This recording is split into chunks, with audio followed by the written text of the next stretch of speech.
All right, friends, before we get started, I want to give credit where credit is due. You can find this recipe online at spicysouthernkitchen.com, and it is titled Jalapeno Popper Deviled Eggs.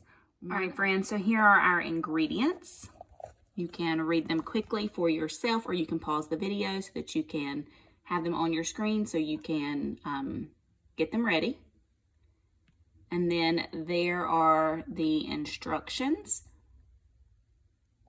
All right, perfect. Into them. So this is how we begin. So I have 8 eggs. The recipe calls for 10, but you know what?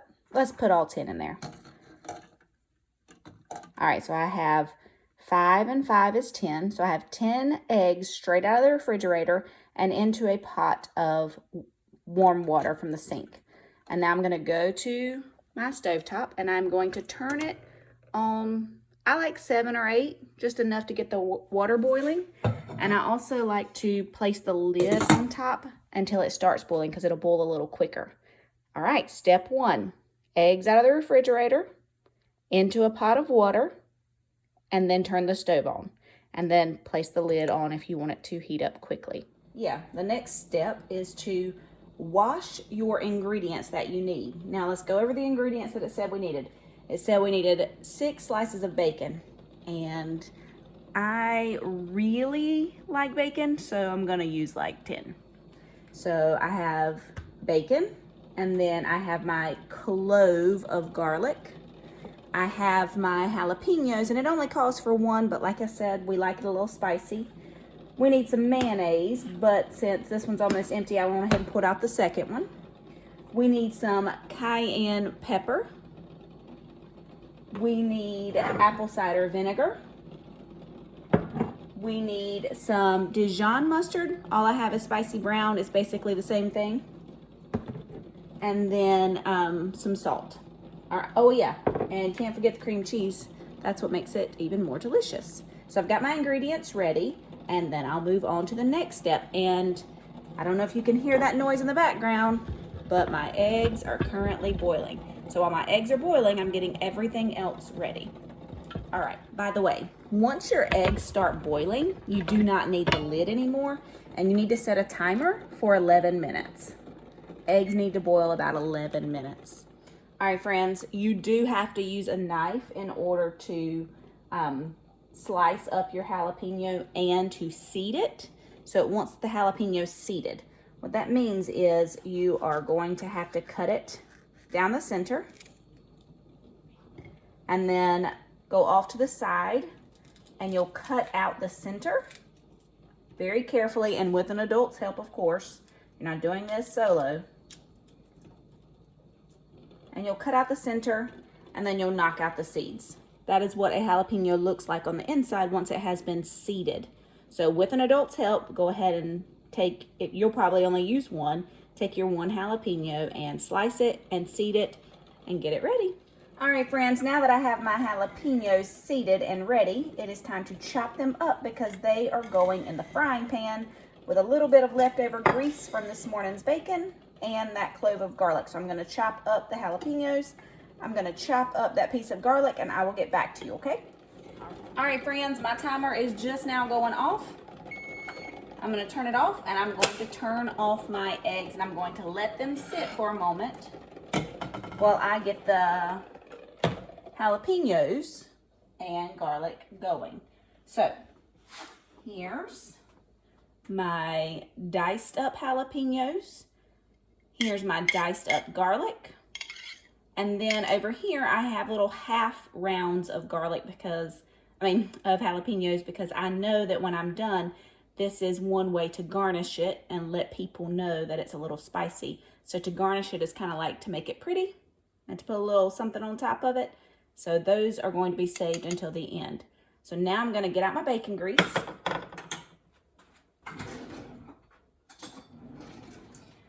And Miss Britt uses a grease catcher. So I have this, and it has nothing but bacon grease in it, and I use it from time to time. My recipe calls for 1/2 tablespoon of bacon grease. So I'm going to pour the bacon grease in there. And I know I told you guys earlier I really like bacon, so I'm actually going to put a little more bacon grease in there. Don't tell anybody.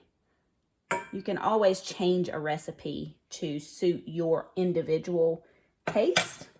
And my individual taste says more bacon grease, more jalapenos.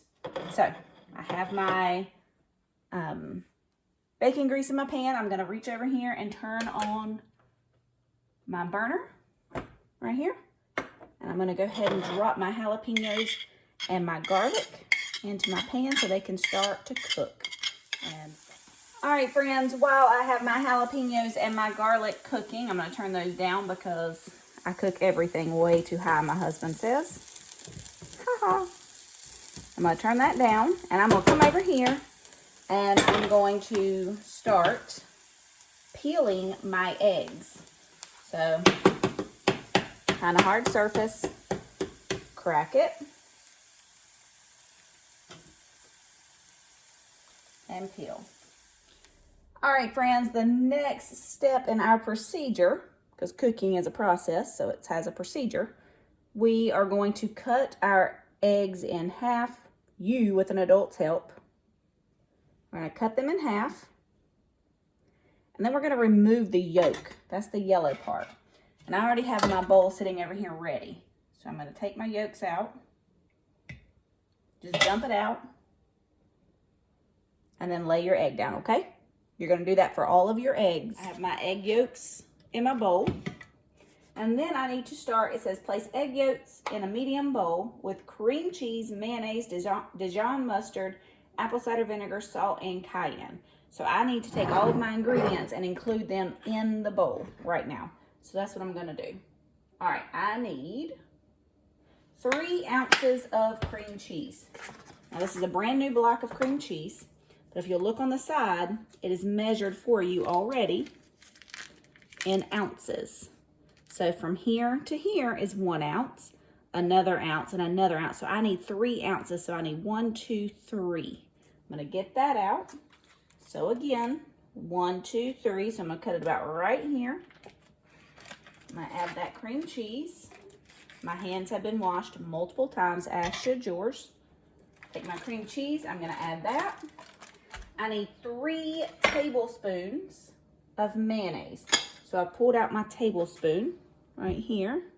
You can see it says 1 TBS. That stands for tablespoon. It also equals 15 milliliters. All right, so I'm going to take this. I want 3 tablespoons of this. 1, 2. Got to get a little heap on there because some of my mayonnaise is sticking. And 3.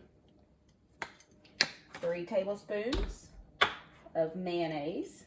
1 teaspoon. Here's my 1 teaspoon.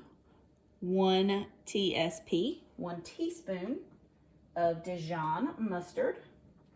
And in case you didn't know this, sometimes mustard has like water in it. Yep. So I'm just going to get that out of there first.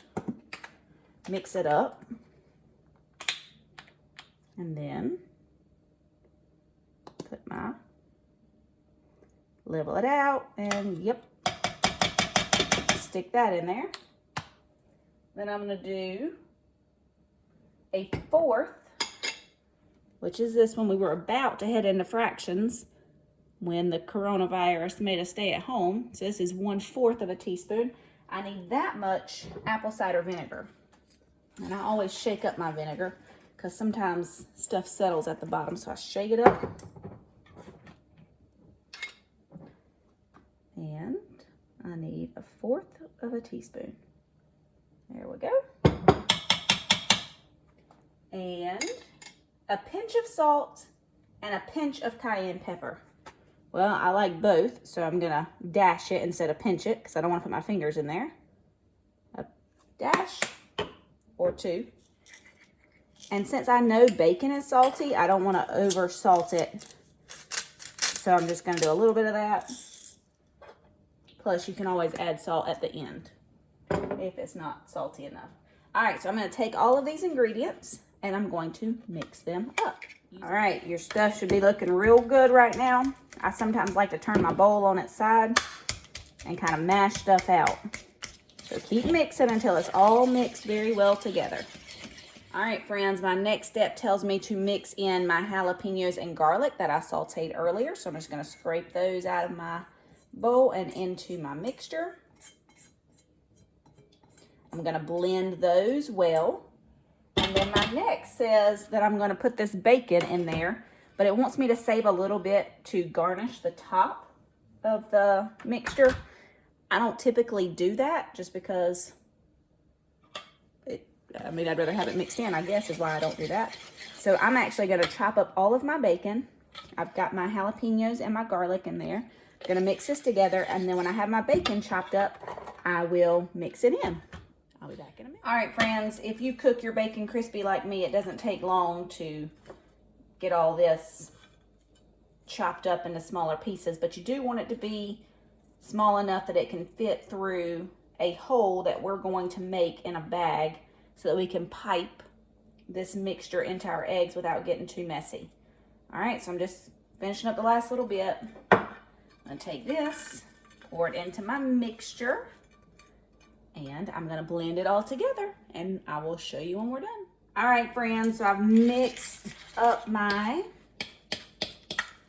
bacon in with my mixture. I'm gonna take my clean spoon. I'm just gonna taste the mixture to make sure I don't feel like I need to add anything else, because remember, recipes are all about who's gonna be eating them. You can always tweak them. I don't know about yours, but mine sure is good. All right, I'm gonna go get a bag, just a regular Ziploc bag, so that I can put this mixture inside of it and show you how to pipe this into your eggs. All right, friends, this is just a regular old quart size bag.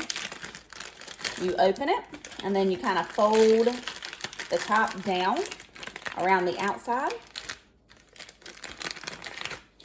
You stick your hands on the inside to kind of open it up, and use a big spoon, and take a big spoon out, put it in the bag, and do that all the way until your mixture is completely inside the bag.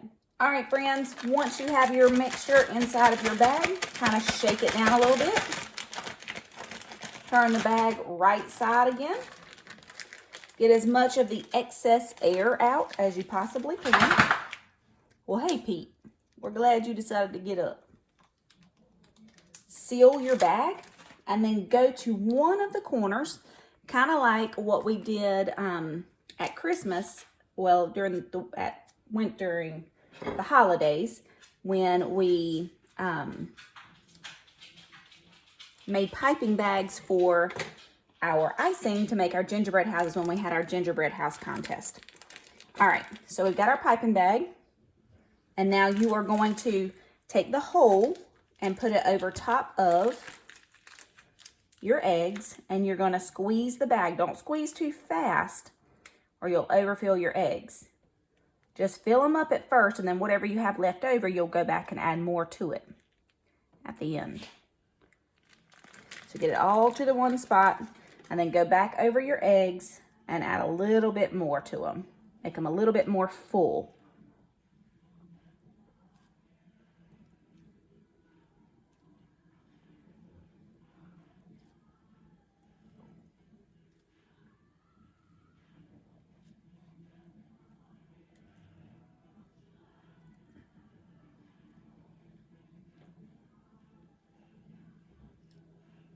Well, I guess all that extra bacon has made me have a little too much, but that's totally okay.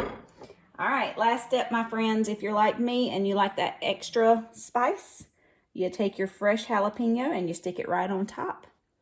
I guess it's supposed to make it look a little bit prettier, but it definitely lets the person who's about to eat it know, slow down, friend, this might be a little spicy. All right, my friends, I hope that you have enjoyed this very short cooking lesson with me.